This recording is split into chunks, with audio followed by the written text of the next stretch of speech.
Hello, Commanders, and welcome to the RNG Endgame, a podcast about the game Marvel Strike Force. Your hosts are Frid and Creative.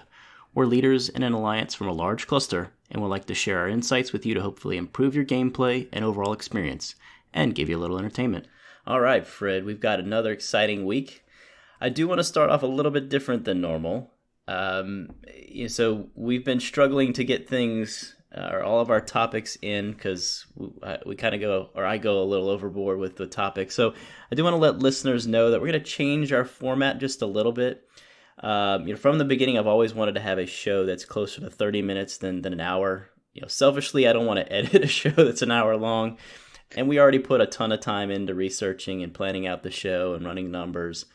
But the other thing is I really do want listeners to be able to listen to the show in one sitting and get good information. So the key change that we're going to look to do is probably cover less of the news and really just stick to like the biggest rumors or the biggest news and focus more on other aspects of providing you good information. So, if you're taking the time to listen to the podcast, we want to make sure it's beneficial for you all. If you're taking the time to listen to the podcast, you're probably already reading the blog post. So we don't want to recycle information that you already know. If that doesn't align to what you need or want, just as always, ping us on the various different forums that we have and let us know. But, there's just so much news every week with, new characters or defects and all that. It's just so easy to get into that and cover that. But we want to kind of stick to other aspects of the game. And so we've reissued our mission back to ourselves to keep the show to a shorter length and pack it with a lot of good stuff. With all that being said, we are going to talk about the biggest news of the week, which is ISO 8 and all the information that has come out. So, but just want to give our listeners that heads up. Frid, anything I may have missed or anything you want to add? No, I think that's right. I mean, we wanted always to have a shorter show, and we feel that's the most redundant one, where you can get that information and elsewhere. But like Creative said, if that's something that you really like, let us know through the various methods. Okay. Yep. All right. Why don't you start us off with gearing and leveling? Yep. So, let's see. What I've been farming. We've been doing the domino campaign. I'm trying to do my own method. So I've been spending cores like crazy. And I feel like I'm throwing them away because she's dropped maybe twice in the middle, like an 18 and an 8. And I've opened a ton of the orbs. So no lady luck with her. Something is cursed about domino, I feel like. So I don't know. But I'll keep doing it, trying to get to 5. With my 2 red stars. So I've broke down again, keep spending money in this game. And that shield offer came out. We may have talked about it before, where people thought this was an offer for new players. It had 5 characters at 100 shards and 100,000 gold for $25, which by itself is already pretty decent. But what puts it over the top is that one of the characters is Yo-Yo. You get 100 Yo-Yo shards. I mean, that alone is more than 60 according to their own pricing, or 70, 60 or 70 bucks. So I kind of said, okay, this is one that I've been using Yo-Yo in U7. I've been using Yo-Yo in my arena now. It just makes sense to go ahead and get that 5th star for the 25 bucks. It also helped Black Widow and Captain America. So, more spending. But I think it's a good offer if you're ever going to spend. These are the kinds that we try to find that are the most valuable. And then it also helps me with getting Iron Man to 7. Because now I have all these shield at 7. But I need to wait until I can spend money on that. So it's going to be a while. Spend gold. Yeah, spend gold, not much. In-game money, not real life money. It's so okay, so I'll talk about that in a sec. I've been farming hand sorcerers of all things. That's my 6th red star. I think it was my 1st. I know you haven't received one yet. Don't just say anything. But I actually pulled her from an orb, and I just want to finish out all the special events, the weekly events, to 7 star, and she would get me there. I have every other hand member at 7. And she's, 6 red stars. So eventually, when hand gets reworked, she will be the most powerful healer in the universe. And I'll be ready to go. Speaking of those events, I did make the tier 7 payday. I was talking about Korath and Bullseye. So went ahead and got that. And, it was now 2.4 million every month out of that is pretty good. And I had, is it seven orbs, I believe you get from completing it the first time, 7 gold orbs. So I have done that now. I feel pretty good about where we are with the events. So hand will be done next week. So that means we'll get the 7 Chaos Theory, which is the red stars, the 7 Payday, which is the gold, the 7 Relic Hunt, which is the hand, and then a Block Party, right? That's every other month. That's easier because it's we've city. had forever, yeah. Yeah, we've had for a while. That's impressive, though. I know. It's like I feel like the end game. I'm running out of things to be able to do. So with that, there's another thing I did that I hadn't done.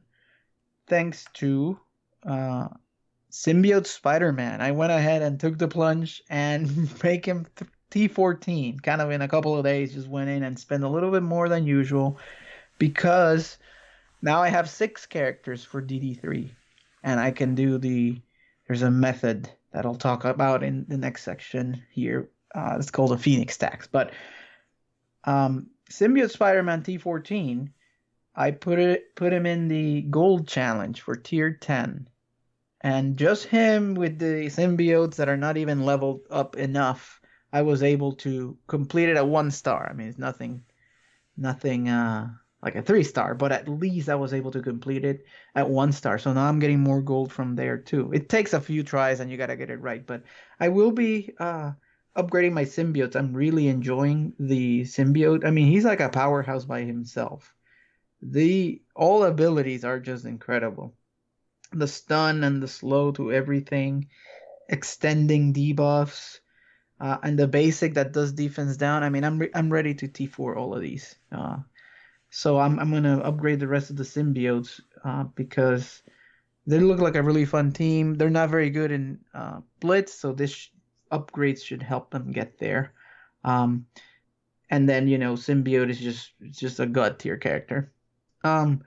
I did a bunch of T4s as we had planned because I feel like we're getting a lot more of these mats creative. What do you think? I mean, I think we ran the numbers on this. I'm talking about the orange ability mats. Yep, we definitely ran the numbers, and we'll cover that, and we'll have to give Foxnex some praise on that because we are significantly getting more.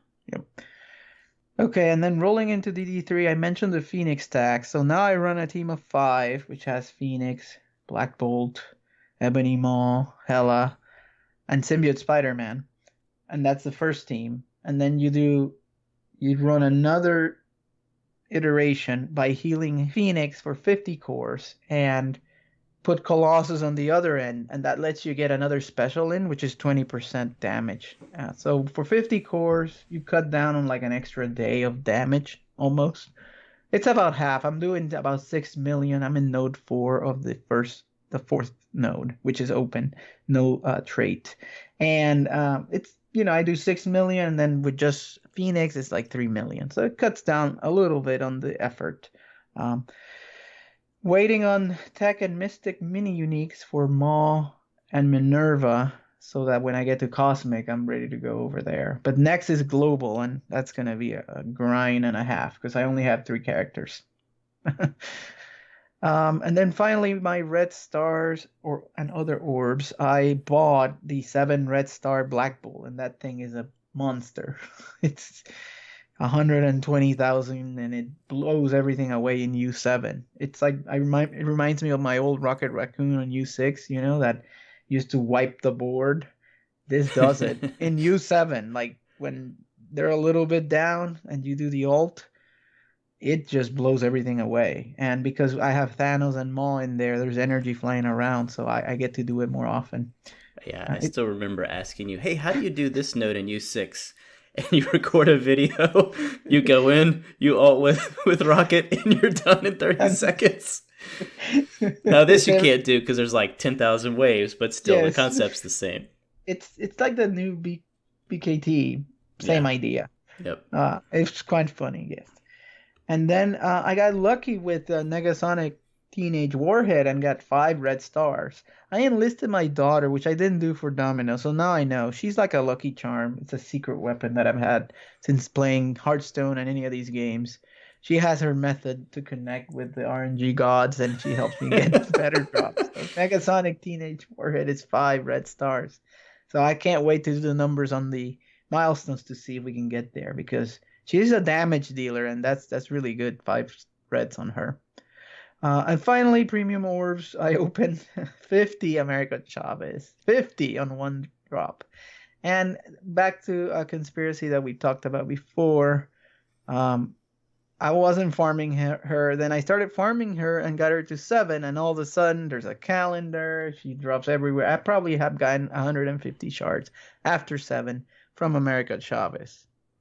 When I wasn't farming her, I didn't see her. So it's very interesting. Creative, what you been up to? Because that took me a second to get through. No, that's all excellent stuff. And so, just for reminders from that conspiracy theory, we I think it was like number 1, like way back in the day. Of as soon as you get characters, leveled up, all of a sudden they start dropping down, and it's just ultimate shards for days. So yeah, I can mention also Bullseye. I was getting him left and right. Then I started farming him, and I stopped at 299, literally 299, and he never showed up again. I had to farm the node to get that extra shard. It's pretty crazy. Wow. It sat there for like a week. I remember because I got him ready early. Anyway.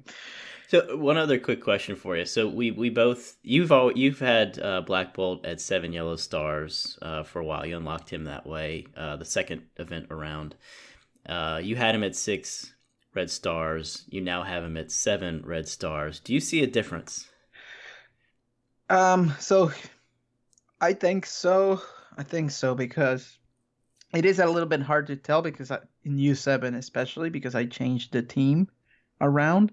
Same thing in Arena, right? I was running the Ultra on another team and I changed it. But I definitely see the incremental damage with everybody getting more powerful and we're doing higher difficulties. Mm-hmm. It's not just keeping up. I think it does more. Like it still does more, even with the increase of arena difficulty. People gearing up, and U7 us going up. So I definitely think it's made a difference. I thought it was just this is a mechanism to keep up, but I feel like it's actually allowing me to. Like I finished first yesterday on the U7 difficulty too. I'm getting through all the bosses with no problems. And I mean, he's a big part of that. Okay. I was just kind of curious. That 15%, I want to see if it really made a difference for you. So we said it back in, I forget, it was April or May. Like it's like playing a different game with Black Bolt. So, yes. Clearly whenever ISO 8 comes out, guess who's going to be our candidate to get stuff. So, yeah, I mean, think about how many buffs are being flipped when the basic with the assist, the crits, it just all adds up, right? And it exponentially, and the passive going off and all that stuff just adds up to just a lot of damage. Okay. And we mentioned U7 last week of the kind of the new Maw team, Thanos in the middle, Ebony Maw, Black Bolt on the sides, next to Thanos, and then Minerva, and then a 5th. So are you running that now all the time, or are you going back and forth with Scientist Supreme and Shuri? So I'm running that all the time now. Okay. It took me a while to learn because with the other team with Scientist Supreme and Shuri, you gotta have those cooldowns mastered because if you don't have the defense up, the next node you're gonna get wiped out. Yep. With this, you don't have to be as conservative. That's what I was doing wrong. Because Thanos, when Black Bolt goes and wipes out 6 or 7 people, full back up again. Yeah, you get all this energy back. So that's the difference. You can use that more liberally. And I've been able to. The only time in the Ronin boss, I'm in the middle. I send in now the X-Men first as a sacrificial team. And then I send this to clean up. Okay. I was able to do that yesterday with 2 shots. And we should note that we have officially moved up to U7 difficulty tier 2, and the first few days were Oof. really rough. Having to, and never having to do any heals to now sudden having to heal multiple times in there. So I think I finally hit my stride today.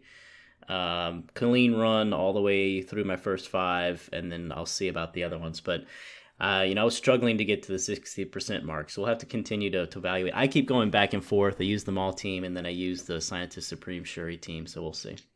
Okay. Yeah, I mean, yesterday was clean, so I didn't have to pull out the other team, but I have been alternating, and it's good because there's no overlap. So other than Black Bolt, yeah. So that's it's a savings in that sense. And Yeah. now with Symbiote, I could slide him in there too. So I need to think of that. Yeah, yeah. So for me, it's not necessarily that I'm alternating. It's that one team wipes out. I was wiping on the first boss, much less the other stuff. So, but anyway, okay. Well, I wanted us to go through those because I think those were valuable things for listeners to hear, and certainly for our alliance. For me, from a gearing and leveling perspective, Colossus finally made it to 7 yellow stars. I talked about how it was going to take months, and it did in fact take many months. Think you mean 6, not yeah, sorry, 7. Sorry. Oh, I just I park them at 6, so that's good enough for me. That's so anyway, your end game. Finally made it to 6 yellow stars, just in time for him to be officially retired from arena offense and defense. And so we've talked about using Maul in U7. I think it's important we let our listeners know we have officially killed off Invisible Woman from our offense and then sometimes defense. We are now all in on Ebony Maw, even though mine is only 5 yellow stars and 3 reds and never applies any debuffs to anyone. It still works that you can kill Phoenix first, get her off the map. So, Invisible Woman was flipping the stealths. Ebony Maw allows you just to go straight after Phoenix and kill. So that's been a big change, and I'm now actually winning fights. I was dropping below 20. I'm now back in the top 10, although it's the weekend, so it's not as active. So we'll see. And anything, Frid, you want to add to that from an arena perspective? Yeah, I think part of the Invisible Woman functionality was to allow you to target something else that is not Phoenix, right? When Phoenix went, it stealthed at people. And it also gave you the defense ups. So Ebony Maw kind of replaces that with, okay, I can go after Phoenix. That's fine. Because then we'll get immunity and barrier and all this stuff. And she will be ability blocked when it hits, which is not always. Not very often. But then when the Black Bolt and all that happens, you're not defense down a lot of the time because you had immunity. So it's a better fight. And then he applies the slow and heal, and that's really kind of a game changer that allows you to kind of take over the fight from that point on. Yeah. And the other thing was to hide our Phoenix from Sinisters. That's the other function that Invisible Woman did for me. But now I just gamble and hope they don't get it. But even if they get Phoenix, you just have to go through 2, but as long as Ebony Maw is on your side, it's okay. Yeah. So you aren't stealthing with Phoenix if you're facing a Sinister. That's right. I'm just letting it to chance, and they sometimes pick up another Ebony Maw, so you gotta kill that first. But it's a little bit different fights, but I feel it's more consistent than the other way, because Invisible Woman just doesn't do like damage or healing. True healing, right? She wasn't unstealthing because everybody's T14 and all right. that too, so okay. So I love Sue. She's my portrait, but I used her a lot. It's sad to see her in retirement. She's still very useful in war and blitz. So Yep. Okay. Yeah. So Colossus is now parked. I haven't even actually spent the gold to get him to 6 yellow stars. I'll do it at some point. And so my other farm stuff is still the same: Karnak, Elsa, and Koye for different events.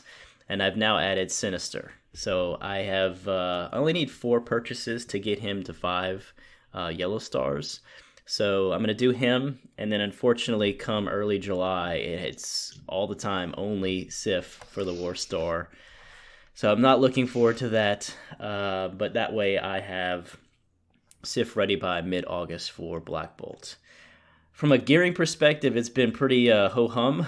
I'm buying gear, but I'm not actually applying any gear. I'm refreshing the gold store, I don't know, at least 4 times a day, and all I'm doing is buying orange uniques and mini uniques. So a little dull there. I am desperately trying to get, I think I need about 11 more lattices to get Hella to T14. And so one of the pieces of advice that we're going to cover here is don't start leveling or applying the gear to a character until you have all of it, because as soon as you start doing that, next thing you know, you don't get any of that gear. It's what I'm finding. I cannot get a lattice for my life. Well, and also I'll just add real quick, you also run into the regrets. Like I started doing Ultron back in the days because I thought, it's a sure thing. And then as things evolve, we learn, well, maybe not. And we'll talk about that in a second. But now I have some mini uniques tied up there that could have been used in Minerva or somebody else. Yep. And it's buyer's remorse. Yep. So yeah, maybe if you're guaranteed you're going all the way, you're pretty darn close and you get value in Arena and other places do it. But otherwise I would probably wait. And that's a good tie-in. So we did want to, my biggest thing is my Dark Dimension 3 conundrum. I haven't started. I've got 3 characters already there: Black Bolt, Shuri, Phoenix, and then Hello, who is 11 lattices away. That'll take me 6 months to get there. And so there have been some videos out. OMG and Remnix did one of the title was "Don't Upgrade Ultron," and it talked about Ultron just doesn't have the value. And overall, their theme was be very considerate in your T14 leveling.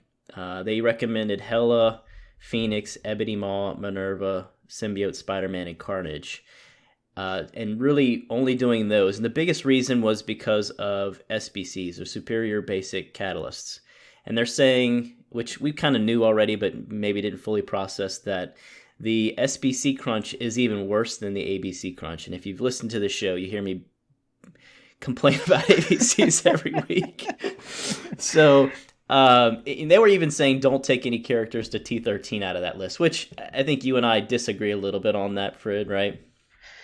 Yeah, I mean, you gotta play the modes that exist, like Arena and U7. It's not like, and you're not gonna be competitive with T12 characters. I mean, exactly. You gotta have T13, and like Invisible Woman at T13, that was worth it. Every penny used every day. Yeah, there's no way. So, they're a little bit extreme. They're, whales in the end game, but it is a good thing to think about and be really deliberate and not say, I have 4,000 SBCs. Well, each of them is going to take, what is it, like 1,000 each character? It's something crazy. So, yeah, so we've urged against gotta be careful taking Trooper just because he doesn't have any, mini uniques and all that kind of stuff. This applies.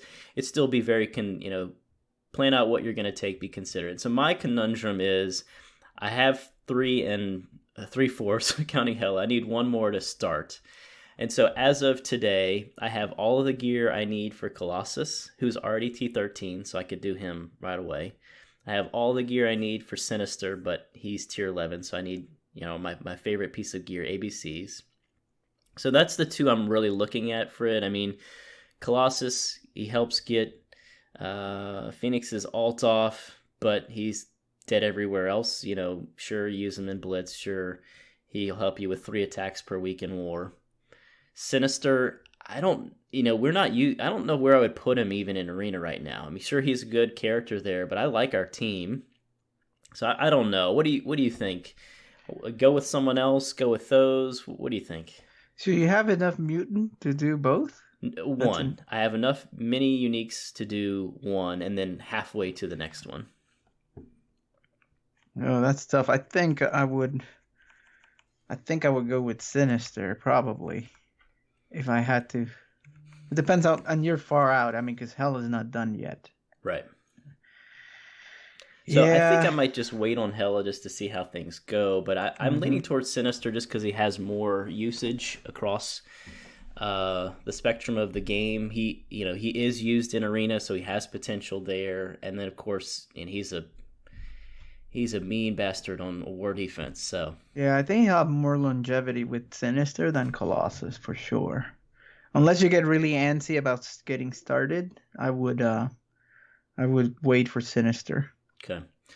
And then the other side is I have skilled gear for days. It's what I get all the time. So Sif and Punisher could go right away as well. But we talked about them. I'm gonna hold off. Punisher is recommended, but probably more for the second round. And then You Maul, probably want to do Proxima Midnight, if anything, from a skill perspective. And even then, I don't know. yeah, but she's 4 yellow stars. So she said she's fast. She'll go in and she'll tap somebody and they'll be like, what is this little net that's attacking me? That's right. So anyway, so that's my conundrum. But so I'll give an update to the group next week. But I'm gonna wait on spending the gold and just keep buying orange gear for days, and then I'll take probably Sinister in. And we're kind of gone inside and outside of the gearing level focus. The last thing we always cover is premium orbs. I got a whopping 0 yo-yo shards and a whopping 0 Minerva shards, and thanks to Foxnex for all the mega orbs, but I didn't get anything. I forgot to mention that I did get a 50 Toad. That's it. Oh, hey. That was your first one, too, and after that, it's been terrible, right? Yes, exactly. It's gone downhill. Yeah, we had one alliance mate that got Ant-Man, and then they, of course, took him out. And I was like, oh, man. Yeah. Felt your pain there. It's rough. Okay, so, we covered a lot of good stuff there. We're going to probably continue to go more in depth in that area. If listeners find that valuable, let us know. If you don't, let us know. So let's talk about our big item of the week, which is ISO 8. We interrupt this program for a special news bulletin. First, what in the world is ISO 8? This is infamous mods or modification to your character stats. And right now the stats are health, damage, armor, resist, or focus. And you also get an extra passive. And Frid, you explained it pretty well. Think of this as Stark tech that you equip like gear to an individual character. So we'll get more into that in a second. And so the next thing is, oh gosh, when is this coming? And they being Foxnex is saying late September or early October. So then what does it do? What is it modifying? How does this work? So first is they're now going to have a new ISO 8 class designation, and those are Raider, Striker, Skirmisher, Fortifier, and Healer. And when you select that will give you a new passive ability. Most of these passives revolve around a new game mechanic of marking an opponent, and that some characters, I think it's the Skirmisher, places the mark on opponents, and then a healer can remove it from your own team, but then the other characters typically use it to do more damage in different ways. And so this is now a new purple icon that we'll see on top of the characters' heads. So just so we need yet another icon that you can't see because we have 10,000 buffs or debuffs. Yeah, when you're playing with the symbiotes, you can't even see them now. So this just will be another thing. The color may help it stand out, but it's another thing to keep up with from a status.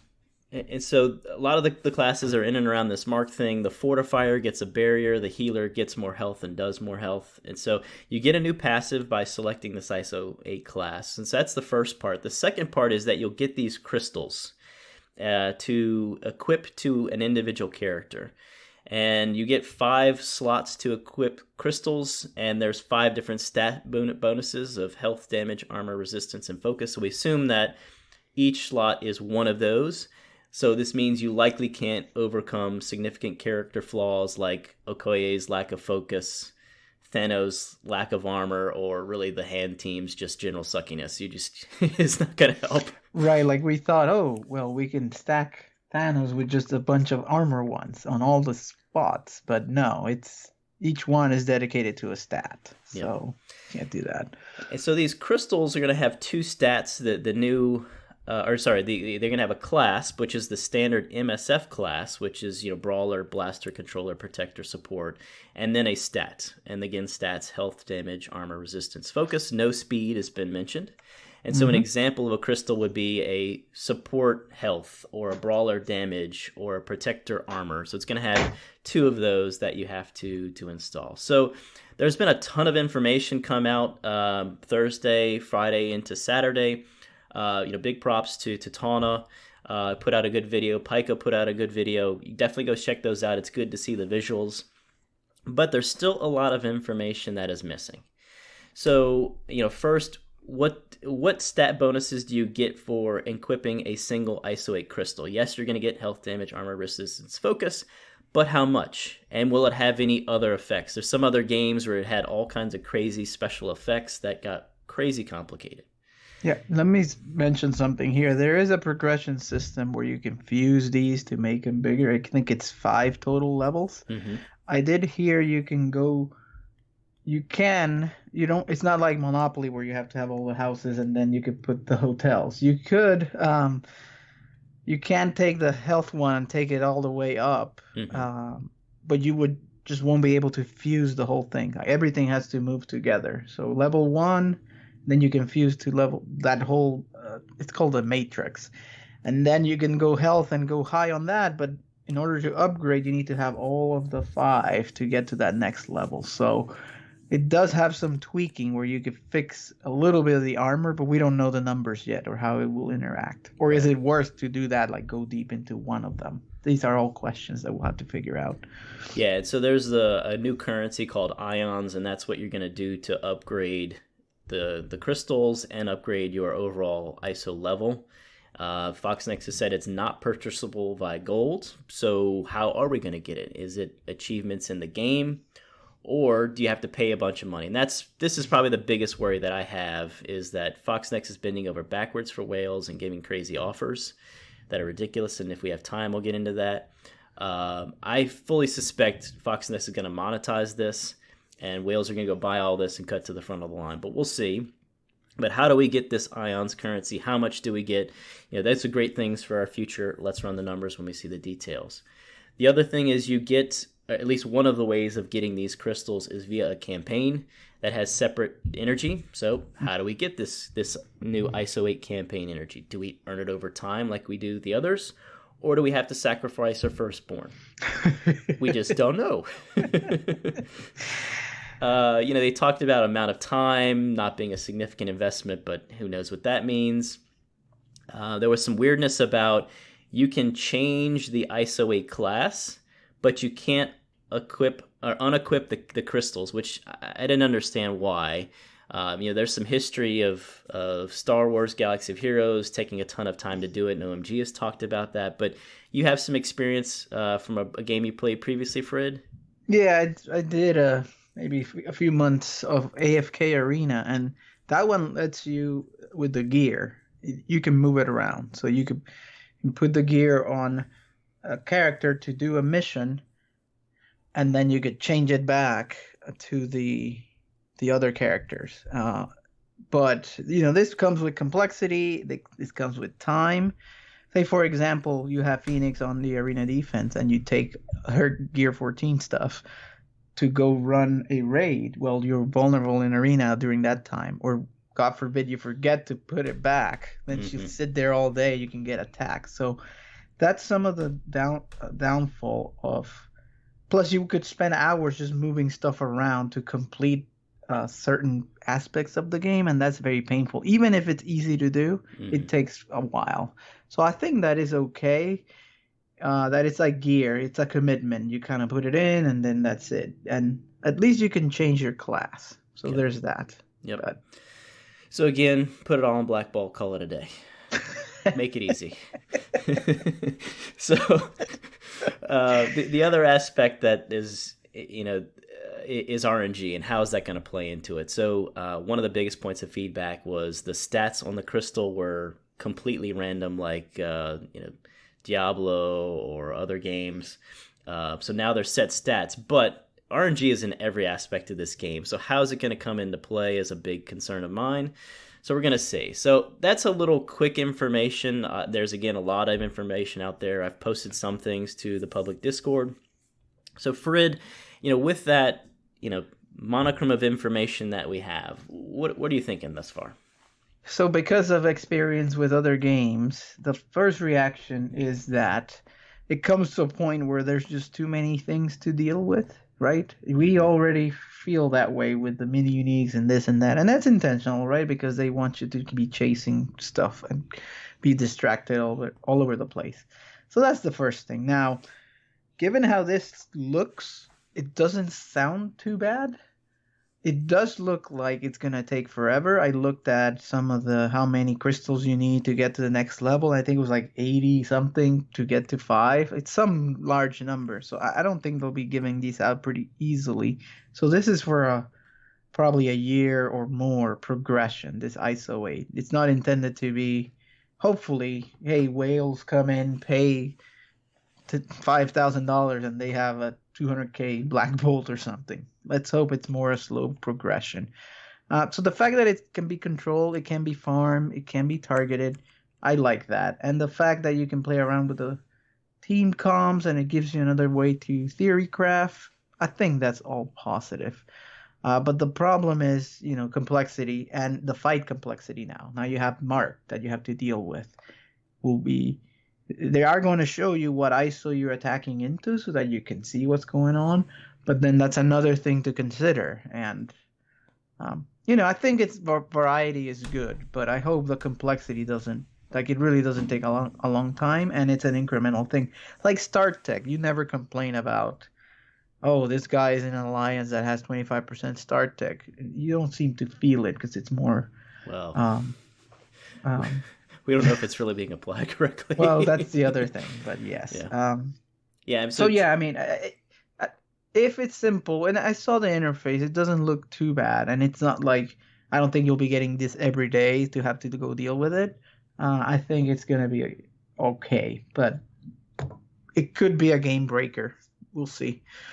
Yeah, so on the level of complexity, we already have to keep track of 10 plus different types of war defenses and 12 different offensive teams, and that's all kinds of combinations. And now you throw this in, we're always having to remind people what are the counters or have to go look it up ourselves. This is going to add a whole nother level of complexity to war and other things. So I'm a little worried about that. But I think the biggest concern I have is we already have a buggy game. We love the game. We have a lot of fun with the game. But let's be honest, it's got some bugs. And so, I'm going to start recording my arena fights because I see at least one defect every fight. Invisible Woman was not attacking characters that hit her team members that had barrier. She's supposed to do that with her passive. Black Bolt's passive still doesn't go off in certain situations, and his special is still doing multiple passive attacks. We've seen their speed and turn issues. So to me, I didn't need this. I don't really want it, to be honest, because it's yet more complexity. And I'm very concerned that this is going to be another heavily monetized thing. So, the jury's out. Thus far, though, it looks fairly straightforward in terms of what it does. This question is going to be, how do you get it? And, can whales abuse it? So we'll continue to talk about this. We'll probably wait for the dust to settle and then do some analysis on that, particularly on earnings of this. I have a feeling it's going to be just like the Red Star promotion credits. They'll give you a bunch, and now we're in the scenario where we're back to the usual monochrome of stuff that we get. So more to come there. Hopefully this was helpful. Again, there's some really good videos out there to check out. To close out the news, 2 quick things. Ironheart's second blitz is occurring. Oh, and by the way, not sure if you noticed, you don't get shards if you don't finish in the top 1 to 2% or above. That's a dick move. Come on, Fox Next. I mean, it's been months that we've been in the new format where all of the different rewards in the second blitz were getting shards. Come on. Come on. I pointed this out to you because you hadn't even seen it, and I was like, "Yep, back to the old ways." I just assumed we were in the new method, but not so fast. And then our still haven't heard news items. Blitz, still no automation of matches. The mode is still not helping players learn how to do fight push-ups or attack bigger targets. Yo-Yo is still only in the premium orbs. I know you're giving us offers, but she's still only in the premium orbs. Come on. Yep. And then, where are the changes to improve low quality time? where characters going to the raid store, it's been 4+ months. Winter characters going to the blitz store, it's been 2+ months. So that's what our still haven't heard news items are. So Fred, we've had a lot of fun talking through some things. I'm going to just quickly do the let's run the numbers, but I want to give you time to cover our Alliance War topic. So from a let's run the numbers perspective, two quick things. I have continued to do the Greek raid for 100% clear evaluations. I did the same thing with Alpha now that it's out. And the short answer is you can definitely do a 100% clear every day, but the same rules apply. Everyone has to do 9 attacks. You've got to log in several times throughout the day to help share some of the load throughout. So it is doable, but caveats to that. I did find, Fred, that our method of really helping the city lanes is putting a lot of strain on the cosmic and outer global nodes. So I want to talk about potentially a different raid assignment that's a little more efficient. But again, for everybody, alpha, beta, gamma, all can be 100% if you are super coordinated, one shot all the nodes, and everybody does 9 attacks. Second topic is T4s. We mentioned it earlier in the show. We are getting a lot more T4s. So thank you very much to Fox Next. This is awesome news. Now, again, we're late game players, and just like every game economy, it is way skewed to the late game players. But Fox Next made changes to combat Alliance War shelling. So if you're in gold 1 or above, you're getting at least 5 T4s just from playing an Alliance War match. You don't even have to win or lose just to get in. So we're getting more there. They just recently changed the raid season rewards, so everybody's getting about 20 more T4s from that. And we are now getting, based upon playing U7, higher raid season rankings, doing well in war, that we are now getting about 250 T4s per week. So that's one ability per week. I mean, can you remember where it was like one ability per month? Yes, it's a lot more, and I'm being a little bit more generous using this because we made the list and said, okay, I can go do all of these and still have enough left over, and I'll earn enough to continue to do it. So that was something that they did, and that's good. That's good news with the amount of characters that we have. All right. And so we've had a topic now for several weeks from your friend Zeratio. And so I want to switch gears to Alliance War Tactics.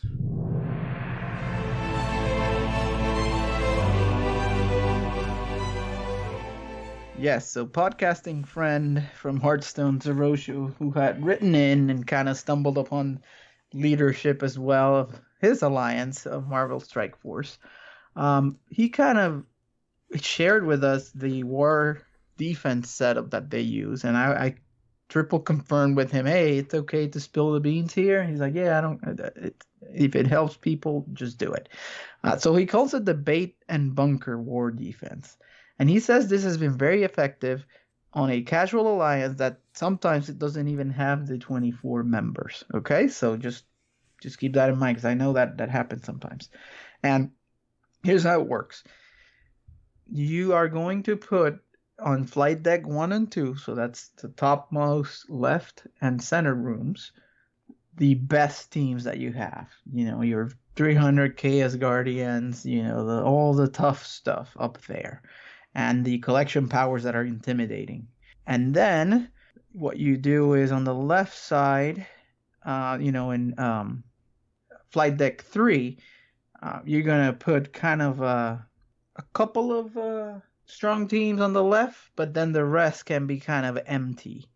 And the rest of the right side, so I'm talking about if you think about the helicarrier, will kind of be your lower teams or even empties if you have missing members. So bridge and the reactor, which are the bonus points, there's 300 points bonus for clearing those. Those are going to be on the bottom left of the reactor. Okay, so you kind of see where this is going. You're trying to make it a path for the opponent to go right with the weaker side. And then even the bridge or the reactor, you're not putting your stronger folks. you're surrounding the bridge with all the buff rooms and the defenders that are mid to high from your alliance, so the people that have those collection powers. So somebody, if they're good alliance captains, are tracking who's where, and they can see, oh, it looks like the bridge and reactor can be easy to take because they don't have a strong person in there. But what happens is, and this is what he reports back, they just spend so much trying to get to it because they're having to go through kind of the thick of all this defense, coming through the right and marching all the way left, that by the time they get to the bridge or reactor, they got nothing left. And all the bonuses that these rooms get help people just kind of die on the bridge. By the time they get there, they're done. So he says it's been very effective. They use it, and they don't have a full roster sometimes.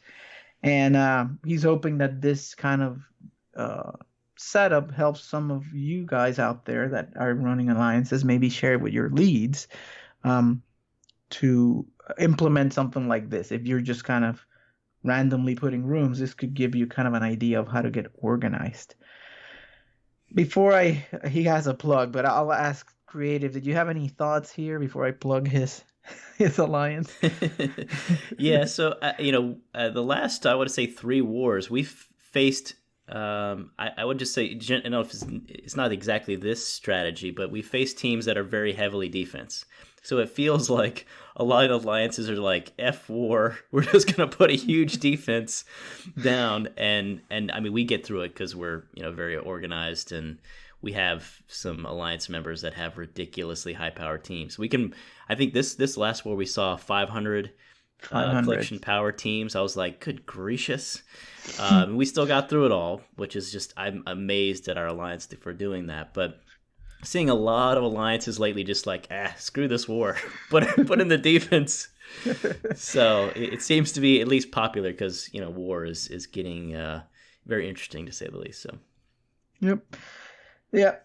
I was like, these teams are crazy. I don't know how we're going to get through it, but we did. And anyway, his plug is that his alliance, this is Zeroshio again, the Avengers with a Z at the end, the Avengers instead of an S. And they have some openings for casual players that you want to push yourself in the game, but you can't be there all the time like some of us. They're gold too, so if you think about T4s, what Creative was describing, you can get some of those. They did Ultima 6 on difficulty 5, and they're going to go to Ultima 7. So if you're interested, you can talk to us in the public, tweet at us, or email us, and we'll get you in touch with Zeroshio. But sounds like a good group of folks and casual enough for you to progress, but not have to be in the game all the time.